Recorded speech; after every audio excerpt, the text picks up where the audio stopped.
grows, and I wanted to make this video. It is February 28th, 2022, and I wanted to make this video because I just had a lot of profound healing today. And so it started off like a normal day off. We have a day off of work today. Daniel and I do. And we got into a big fight. And twin flame fights are like very healing and very much a part of the journey. So it's nothing to be afraid of or anything. And it was a pretty normal fight. But when I say it was like a normal fight, I guess I would say it felt different in the sense that it was clear to me and to Daniel that we didn't want to be having the fight. We've had this same type of fight many times, and it was just clear that as we were having it, we didn't want to be having it. You know what I mean? Shalia refers to this in classes as a wahe guru moment, where you intercept the pattern that's playing out and you make a new choice. And even though we did have a fight, like it's not like we stopped ourselves from having the fight. Within the throes of the fight, and I just feel like I need to make like a disclaimer or something. Like if you're watching this, Jeff and Shalia make a great video about like if twin flames are toxic, and you can find that on their YouTube channel. Twin flame fighting is very normal and natural, so long as it leads to healing and like real change. And it's not just a continuous cycle of, toxicity and fighting. Like it's super normal and natural to have fights with your twin flame because they are your other half. Not like technically other half, but like, you know what I mean when I say that. Like what the world says as your other half or soulmate, your one true love, that's what your twin flame is. And as you come together and purge all of your separation, just from literally being around your twin flame physically, you naturally purge separation. It's why they're your ascension partner. And that's why this path of twin flames is so powerful, because with your twin flame, you can get this on Amazon. I highly recommend. This is where I started, and I recommend that everybody starts here. I suppose I found their YouTube videos first, and then I bought their book shortly after. Oh no, I couldn't buy it. I read it on Kindle. Yes, and then they put it out again in physical. I think I'm remembering that correctly. Yeah. Anyways, you can get it. You should get it for yourself. Let's refocus here. I just wanted to have that disclaimer that like when you hear about twin flame fighting, or when I'm talking about twin flame fighting, I'm not talking about like something that is destructive or bad. I'm talking because a lot of times I think people just automatically associate fighting as bad, but it's not necessarily, so long as, like I said, it results in deepened awareness and deeper understanding of each other and deeper self-awareness. And I feel like a fight is with your twin flame or with anybody actually. I feel like a fight is healthy and productive so long as you gain something from it that can help you go deeper with that person. You know what I'm saying? So that is twin flame fights. Like I said, if you want to go deeper though, and like our twin flames toxic, Jeff and Shelly make a great video. You can check it out on their YouTube channel. But so back to mine and Daniel's fight this morning. We, like I said, we have this same type of fight pretty repetitively. And every time we do, like I said, we go deeper into awareness and clarity with ourselves and each other about what is really going on in this fight. And so that's a good thing. But this morning, when this fight erupted, I felt the familiarity of this fight. So did Daniel. And I could tell as we were saying the same normal things, like back and forth, like, I'm gonna throw this one at you, and yep, you said the same thing again back at me, like, this is familiar, we're doing this again.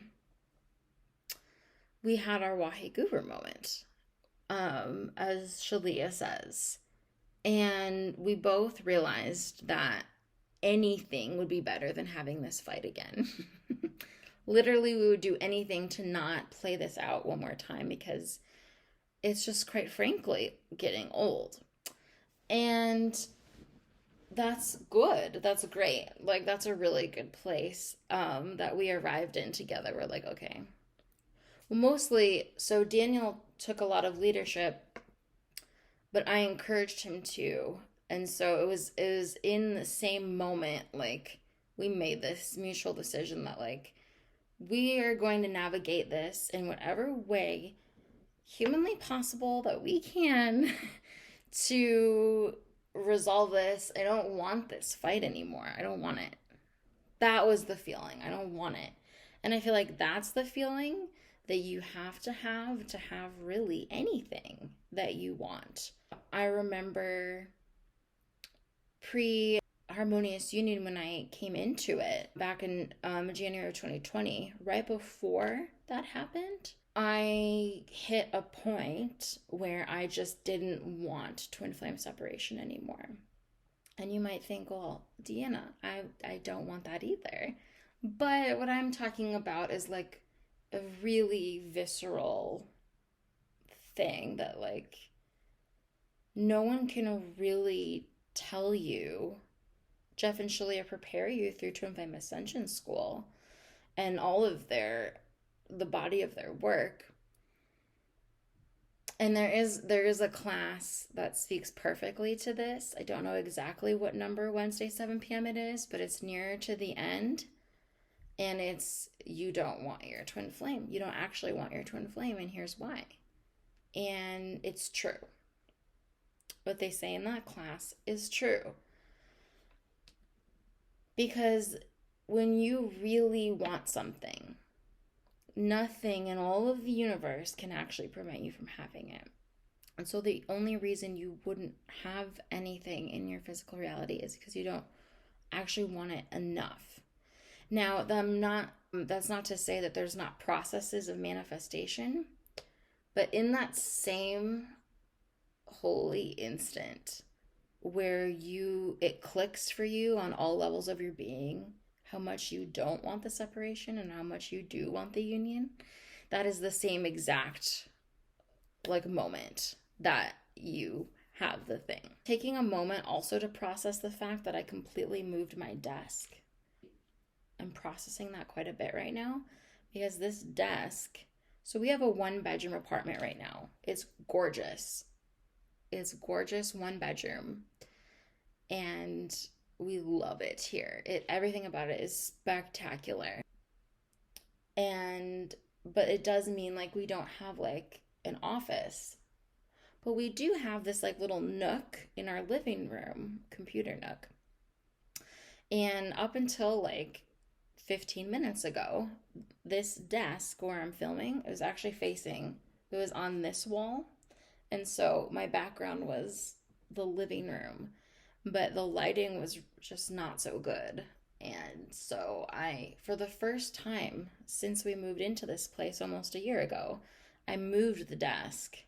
and I vacuumed underneath it and everything, set everything up, and I'm just processing that shift because it actually changed the vibe of the whole living room area. But it's a good thing. It's what I'm doing is what Jeff and Shalia did with their home. When I got the privilege of being at their home in Farmington Hills, their house that they were renting, one of the things I observed through being there was that their home wasn't set up like a normal home. And what I mean by that is like you walk into any average American home, and like everything looks basically the same. Like the bedroom looks the same, living rooms look the same, everything looks the same. But when I walked into Jeff and Shalia's house, I was just struck by how they literally made sure that every square inch of their home was set up in a way that supported them in their specific lives, which might seem like a no-brainer, but actually, like, not many people actually do this. Everyone is so used to just kind of like having like the cookie cutter rooms. Everything was set up perfectly so that it would maximize how they spend their days. And what is of most value to them took up the most space in the house. And I feel like that's what by moving this desk, I just kind of started really doing that. And it feels really good. We've already done that in some ways, but I think I want to go deeper with that because a lot of our apartment, the way it's set up right now, it just kind of feels like things are placed there because we haven't really just taken the time to think about where else might be better. I was watching a TFAS class this morning, and they were talking about like that concept, like that you never want to stop checking in with God about anything, about where furniture in your home should be or your style or anything. You don't ever want to become complacent. You want to always honor the direction you've been given, but then be open to new direction at all times. You never want to like hold on and attach to one way of doing thing or one sort of thing, because God is always fresh and in the moment. So back to this fight that Daniel and I started to have this morning, and we realized we don't want it. So we sit down, we start pulling cards, we start really going deep, like what is actually going on here? Why does this keep happening? What we really identified when we pulled cards is that I wanted to be in control. And that when I wasn't in control of a situation, I started panicking and becoming destructive. And we looked deeper, why is that? And it was because I felt like I needed to always be right. And okay, it's like, okay, well then just choose to be open to being wrong. What's the big deal? Well, for me, it's very, very deep. It's not just a matter of, oh, I just want to be right and that's just the way I am. No, what we had uncovered today was profound. And it is that I, for as long as I can remember, have always had this deep, visceral need to be correct and to be right. That arrogance, control, whatever you want to call it. But why? You know why? Because of experiences I had with my dad when I was little. This is not to blame. And I did go through MAP to heal these things. But even a year and a half later, I am still unpacking the healing. It's so deep. I experienced these traumas between age 0 and 5. The most formative years, I think, right? I assume. I was deeply punished by my biological father when I didn't know something or didn't know how to do something. I have a lot of examples of this, but the one that sticks out to me the most is riding a bike. And it's such a perfect example because people use this for literally everything. People go like, it's just like riding a bike.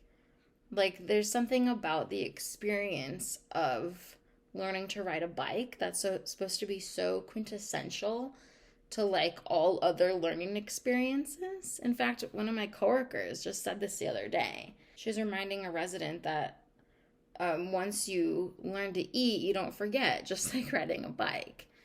I work with Alzheimer's and memory care, elderly.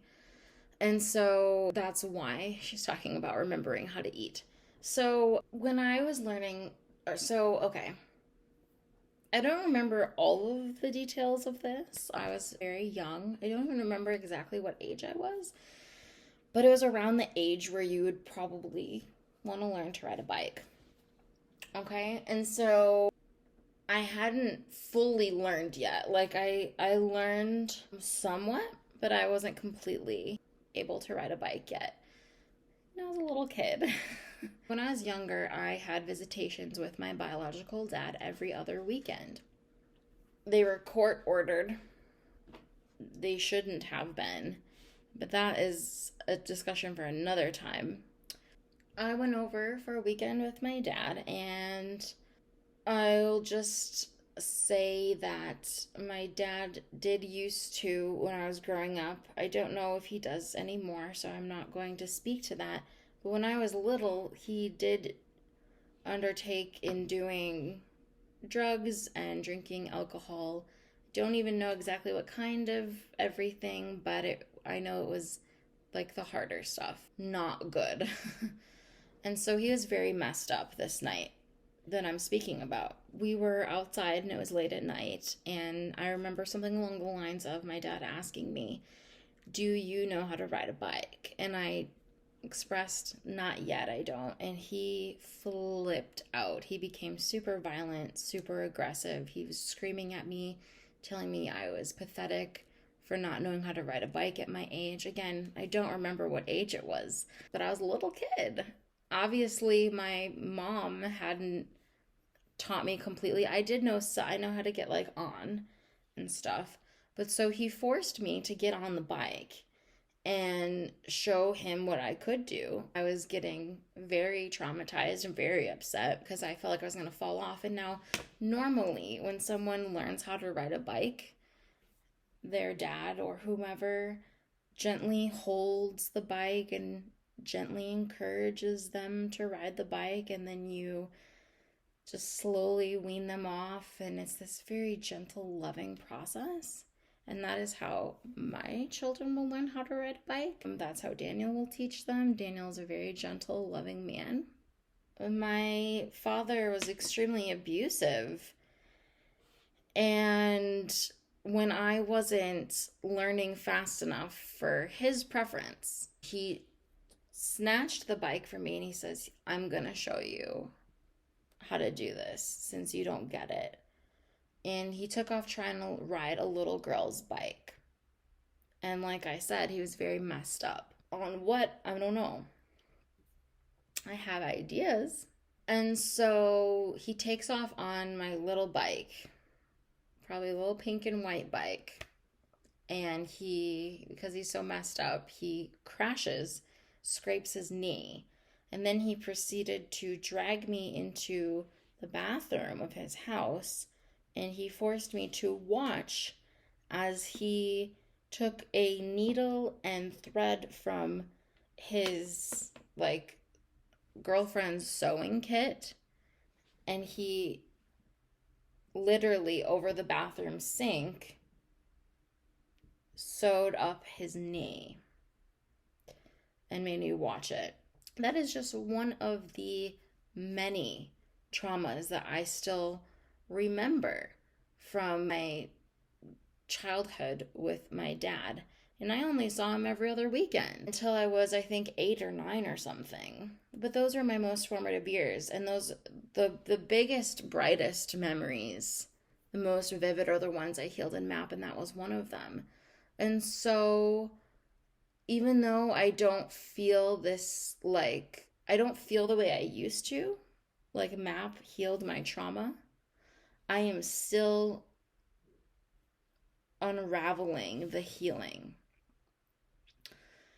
And it's really shocking how much of my life has actually been built and predicated on the foundation of trauma. It's mind blowing, honestly. And all this space that God has been giving me to think and just feel and sleep and process and upheave has been such a blessing and a gift, because I didn't deserve that. And so God's actually showing me again, like, what I'm doing and how this is being churned out of my subconscious and out of my psyche very compassionately and lovingly through the presence of my twin flame. And prior to this, it was through the presence and love of my gurus, Jeff and Shalia, and my soul family and my spiritual community. And my mom, of course, has always been there too. She's been through the same types of traumas. Recently, I started a new job, and I told my manager I was feeling overwhelmed. And so I should say, at first, I manifested a situation in which I didn't receive proper training, and I was actually quite abused through my training, being completely new to healthcare, and I wasn't being listened to and honored for my experience. And so that was still the trauma speaking, going, are you gonna fully heal this, Deanna? And I said, yes, I'm gonna fully heal this. And so I quit. And it wasn't a quit. It was this is my boundary. I have brought this problem up multiple times. Nothing is being changed. So I had to leave this job. And what happened is actually very deep. Didn't expect to be talking about it in this video, but it's coming up. So Daniel ended up quitting as well, and having a phone call with our manager and explaining why. And then he went back to the job, and they found a different place for me where I was a much better fit, and I could actually handle the workload and learn at a much more compassionate pace. And because Daniel didn't manifest the same thing I did the first time around, he manifested very good training and being on the easier haul. And so it was clear to me that it was my trauma that had manifested this experience. And it came up again, but in a slighter way. So at this new work environment, I still was feeling a little bit of overwhelm. And my manager is kind of acting like, what is going on here? Why do you feel this overwhelm? Like, I could tell she was kind of like, what's wrong with you? Not in a bad way. She's a lovely person, lovely manager. But she was just kind of wondering, like, what is up with this person? And I knew I had to say something. And I told her I was feeling overwhelmed. And she was like, okay, well, why? And I just was honest. I explained I've never worked in healthcare before. I went from waiting tables to taking care of real life elderly people. I've never done anything like this before. And so I told her that my consciousness is just processing this whole new skill set and environment and such. And she was shocked. She was like, wait, you've never worked in healthcare before? Here she was thinking I had had all this prior experience. And she said, well, Deanna, in that case, you're doing phenomenally. And now she tells me almost every day that I'm doing very well, because now she knows and understands where I'm coming from. And the fact that I didn't have any prior experience in this industry before. And so it was just another layer of, it was just a slighter layer of, like, you know, the trauma is like an onion. And the thing I manifested with the first job situation was like a pretty large layer. And I actually had to quit my job in order to be fully heard. And then it came up in just a slighter layer of just feeling like my boss wasn't understanding me and I just had to have a conversation. And so, yeah, this is just like so profound, like the healing that's happening. And it is because of MAP, the mind alignment process. It is because I chose to heal the trauma. And it just keeps resurfacing and in there's like really big ways and now in a little bit smaller ways. But the healing's always the same. Underneath every single one of these experiences, the healing is I have a right to a compassionate life. And I have a right to communicate when something's off. And it doesn't mean there's something wrong with me.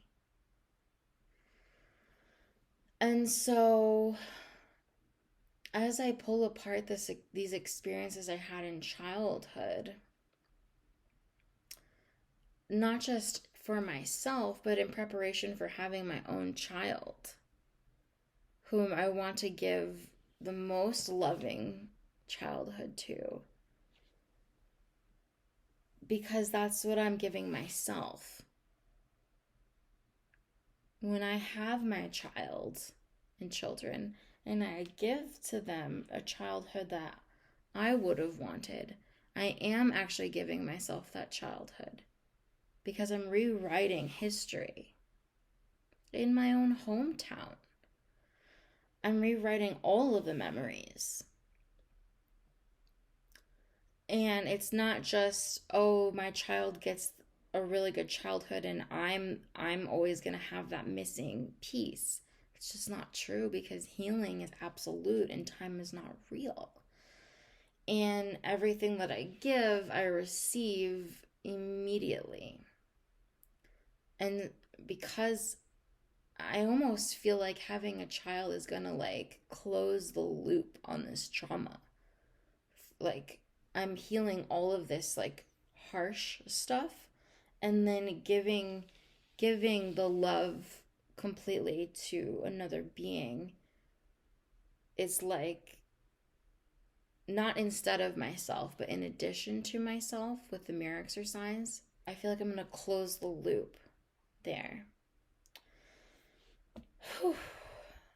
So I have essentially been living in terror my whole life up until recently of letting anyone know that I don't know how to do something or that I'm not good at something. Because, and that's what the trauma related to work was. It was this trauma around, oh no, I'm not as good at this as they would hope that I am. But the compassion my new manager just gave me when I explained my experience or lack thereof, she said, well, in that case, you're doing so well. That is the love I've been giving myself through the mirror exercise and through MAP when I went through it a year and a half ago on these experiences. All this time I've been using being right or pretending like I know something when I don't as a shield and a defense mechanism, because I felt somewhere deep in my subconscious that if I reveal that I don't know something, that I'm going to be abused or deeply punished right away after that. This led me to, in almost all scenarios in life, with family, friends, now Daniel, Jeff and Shalia, my soul family.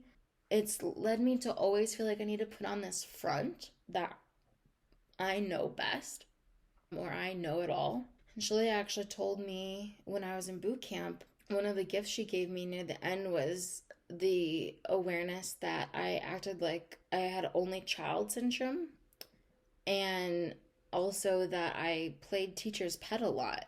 And I could see what she means by that because it's been like this defense mechanism my whole life.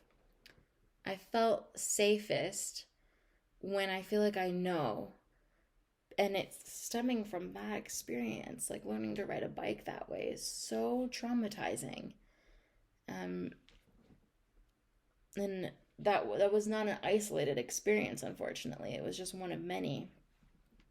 But I choose to heal this. I choose to see that I'm not an island and it is safe to receive. That experience also left me with this feeling that it's not safe to receive support from other people, which is why I have continued to manifest situations in my life where I don't have support and I feel like I don't deserve support. But like, imagine being a little kid and learning to ride a bike with no support, only abuse and punishment. I have so much compassion for my little girl. And it doesn't, like, it's okay. Like, it doesn't matter how long it takes to heal this. It's healing. It's healed. So I don't have to exist as an island in order to feel safe. That is what I'm healing. I exist as part of a much greater whole. I am not just me, I am a twin flame. And I'm not just a twin flame, I'm part of a soul family. And I'm not just part of a soul family, my soul family is part of, we exist as a greater part of the whole, the one child of God. There is no separation. And Michaela coming here to Beaver Dam and living with me and my mom proved that. And Daniel being here proves that to me and my mom.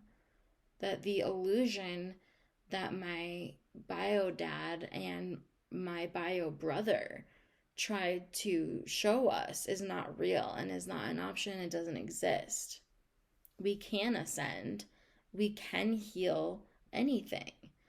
And my whole journey has been one of coming back to my hometown and healing these places I just can't run from.